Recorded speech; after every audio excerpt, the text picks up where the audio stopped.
اس کے تعلق سے بھی تھوڑا سا. اصل میں یہ دین کو نافذ کرنا، نافذ کا جو لفظ ہے یہ در حقیقت خوارج کی فکر سے ماخوذ ہے. دین کو نافذ کرنے یا کسی نظام کو نافذ کرنے کی ذمہ داری کیا کسی فرد واحد کی ذمہ داری ہے یا پورے اجتماع کی ذمہ داری ہے یا پورے نظام کی ذمہ داری ہے؟ یہاں پر اس بات کو سمجھ لیں، دین کو نافذ کرنے سے مراد اپنی زندگی میں دین کی تعلیمات پر عمل کر کے اپنی زندگی میں اس کو نافذ کرنا. اگر یہ مراد ہے تب تو یہ مطلوب ہے، ایسا کیا جائے گا. لیکن دین کو نافذ کرنے سے مراد آپ یہ سمجھیں کہ ہندوستان میں یا کسی غیر اسلامی ملک میں آپ دین نافذ کریں، کوئی چور پکڑا جائے تو اس کو اپنے نظام کے تحت سزا دے دیں، قانون ہاتھ میں لے لیں، دین کی تنفیذ کریں، حد قائم کریں. تو یہ ساری کی ساری چیزیں حقیقت میں خوارج کا طریقہ ہے. دین کی تنفیذ ہماری ذات پر ہونی چاہیے. دین نافذ کرنے سے مراد یقیناً ہماری ذات کے اوپر اسلامی تعلیمات کی تنفیذ ہے.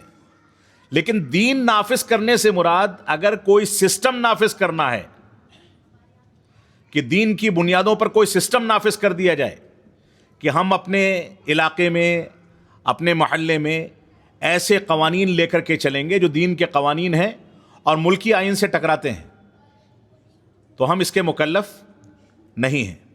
ہمیں اسلام نے جس ملک میں ہم رہتے ہیں اس ملک کے قانون کی پاسداری کا مکلف بنایا ہے. اللہ کے نبی صلی اللہ علیہ وسلم کا فرمان ہے المسلمون علی شروطہم، مسلمان اپنی شرطوں کا مکلف ہے. اللہ رب العالمین نے فرمایا ان العہد کان مسئولا، قیامت کے دن عہد و پیمان کے بارے میں سوال کیا جائے گا. لہذا تنفیذ سے مراد اگر اپنی ذات پر اسلام کی تعلیمات کو نافذ کرنا ہے تب تو ٹھیک ہے، لیکن تنفیذ سے مراد کوئی نیا سسٹم لا کر کے دین کی بنیادوں پر اس سسٹم کو قائم کرنا ہے تو یہ کام حکومتوں کا ہے. اور حکومت کی جو شرطیں ہیں ان کی بنیاد پر قائم ہوتی ہیں. لہذا اس فرق کو ہمیں سمجھنا چاہیے. جو لوگ اس طرح کی بات کرتے ہیں عموماً وہ خوارج کے عناصر سے متاثر ہوتے ہیں. وہ اپنے گھر میں اپنے ماں باپ کو، اپنے بچوں کو نماز کا پابند نہیں بنا پائیں گے، لیکن اپنے محلے میں اسلام کو نافذ کرنا چاہیں گے. وہ صلاۃ فجر میں اپنے گھر کو ویران چھوڑ دیں گے، لیکن اپنے محلے اور ملک میں اسلام کی تنفیذ کرنا چاہیں گے. یہ فتنہ ہے. اگر آپ کو تنفیذ کرنی ہے تو اسلامی احکامات کی تنفیذ اپنے بیوی بچوں پر کریں. اپنا جائزہ لیں کتنا حلال کھاتے ہیں، کتنا حرام کھاتے ہیں. اپنا جائزہ لیں اسلام کی کتنی پیروی کرتے ہیں، کتنی مخالفت کرتے ہیں. تو تنفیذ پہلے اپنی ذات پر ہوتی ہے، اس کے بعد آگے بڑھتی ہے. بعض روایات میں ملتا ہے کہ جس نے کسی امیر کے ہاتھ پر اطاعت یا بیعت نہیں کی یا اسلامی احکامات کی تنفیذ نہیں کی، یعنی اطاعت سے مراد اسلامی احکامات کی تنفیذ ہی ہے، امیر کے ہاتھ پر بیعت نہیں کی تو وہ جاہلیت کی موت مرے گا.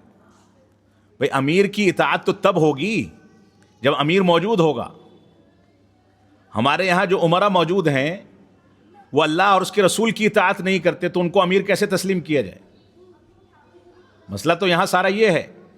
تو امیر کی اطاعت، اگر کوئی اسلامی ملک ہے اور اس ملک میں رہنے والا کوئی مسلمان اس امیر اور حاکم کے خلاف بغاوت کر کے مر گیا تو وہ جاہلیت کی موت مرا. لیکن یہ غیر اسلامی ممالک میں جو امیر اپنے من چاہے امیر بنائے جاتے ہیں اور ہر الیکشن میں لڑائی جھگڑے ہوتے ہیں، وہ امیر نہیں ہے، وہ تماشا ہے، سیاست ہے. لہذا اس طرح کی باتیں جو ہیں وہ اسلامی احکامات یا اسلامی ممالک یا اسلامی حکام یا ولی امر کے لیے ہیں جہاں اسلامی نظام کی تنفیذ ہوتی ہے.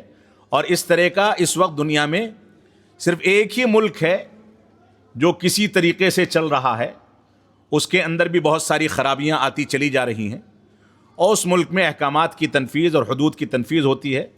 تو وہاں کے لیے اس طرح کے احکامات ہو سکتے ہیں، یہاں کے لیے یہ احکامات نہیں ہیں.